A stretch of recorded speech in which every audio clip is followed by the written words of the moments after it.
여러분, 우리의 마음이 약해진 걸까요? 아니면 자녀들이 단호해진 걸까요? 자녀들의 말 한마디에 상처받는 분들이 많습니다. 그동안 부모에게 쌓인 감정이 표출되는 건지 참 생각만 해도 복잡하고 마음이 무겁습니다. 하지만 그렇다고 해서 우리가 상처받고만 있어야 할까요? 저도 한때는 너무 많은 상처와 눈물을 흘렸습니다. 하지만 이 방법을 깨닫고 나서부터는 자식에게 상처받은 날이 손에 꼽을 정도로 없습니다. 그래서 오늘은 여러분에게도 자녀로부터 상처받지 않는 이 방법을 공유해 보려고 합니다. 끝까지 시청해 주세요.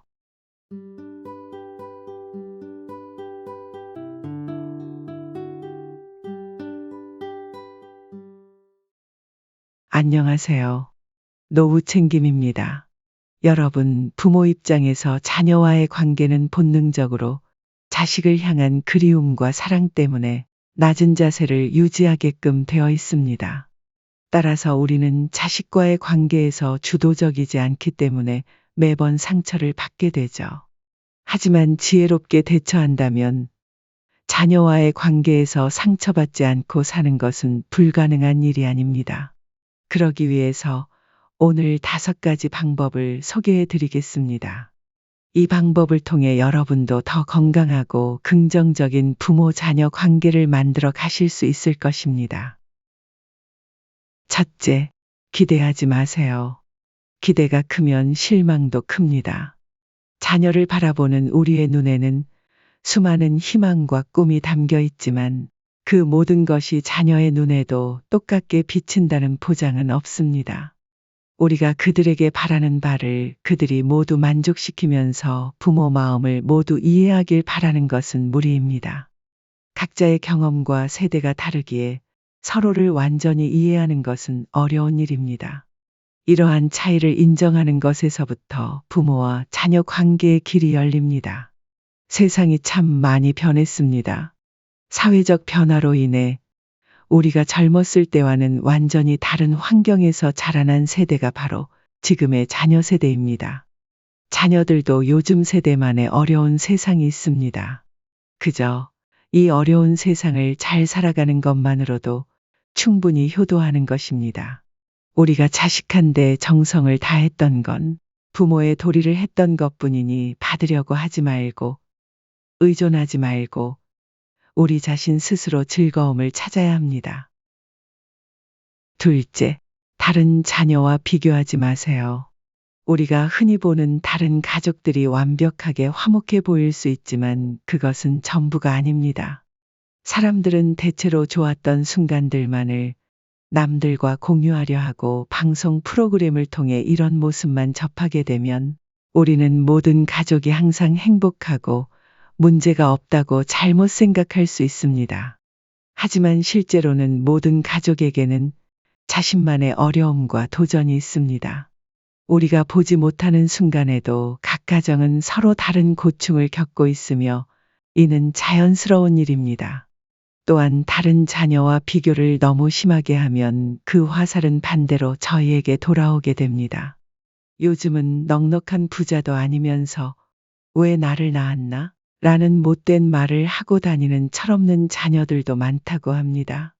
우리가 남의 자녀와 비교를 하면 삐뚤어져 반대로 화살이 돌아오는 겁니다. 따라서 우리 가족과 다른 가족을 비교하는 것은 불필요한 불안과 부담을 초래할 뿐입니다.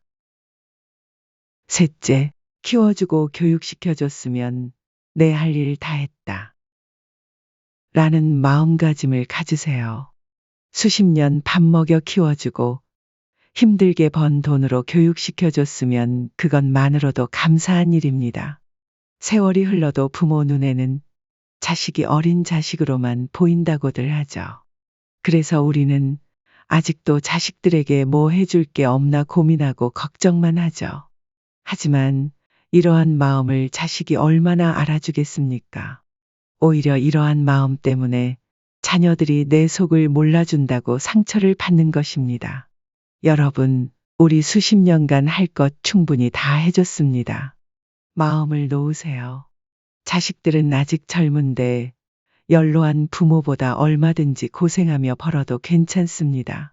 그동안 안타깝고 대우받고 싶은 마음에 먼저 발을 동동거리고 도와주는 건 우리입니다. 이미 많이 고생했습니다. 여유가 있다면 자식들 생각 마시고 우리를 생각해 맛있는 거 드시고 여행 다니고 해야 합니다. 자식에게 돈 주는 것은 그때뿐이고 당연한 줄 압니다.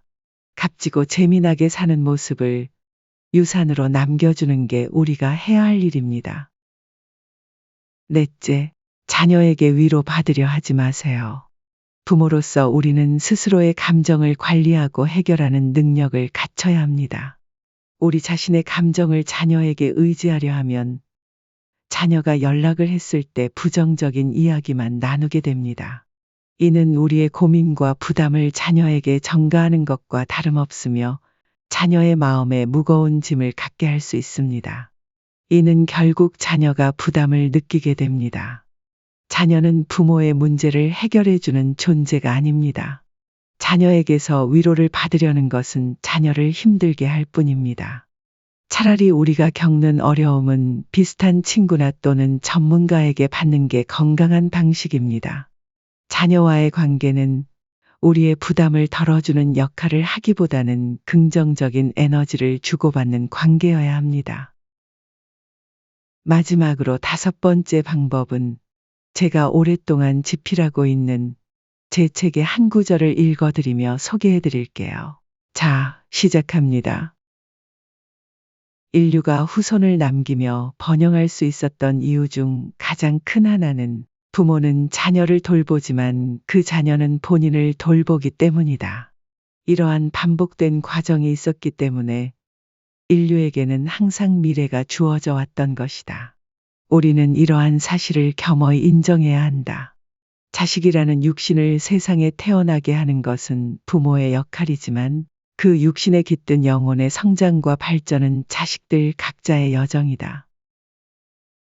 이는 마치 고기 낚는 방법을 가르치듯 부모의 역할은 자식이 인생을 살아가는 데 필요한 기본적인 지혜와 도구를 제공하는 것에 그칠 수밖에 없음을 의미한다. 자식이 성인이 되고 우리가 부모로서 이러한 본연의 의무를 다했다면 우리는 이제 자신을 돌봐야 할 차례다. 옛날 부모 묘 옆에서 몇 년 동안 지켜주던 자식들 이야기는 현대에서는 전설 속의 이야기일 뿐이다. 자식에게 기대한 만큼 마음의 상처만 남는다. 우리는 기대와 현실 사이에서 균형을 찾을 필요가 있다. 자식이나 남편에게 바라는 것도 없고 행여 한번 뱉은 말 주워 담지 못할까봐 저들의 독설을 꾹꾹 참아왔을 테다. 하지만 이제는 맘 상하지 않고 나의 의사표현을 속 시원하게 해볼 필요가 있다. 인생의 긴 여정을 돌아보니 진정한 평화는 타인의 기대를 충족시키려 애쓰는 것이 아니라 자신의 내면과 조화를 이루며 살아가는 데에서 온다는 것을 깨닫았다.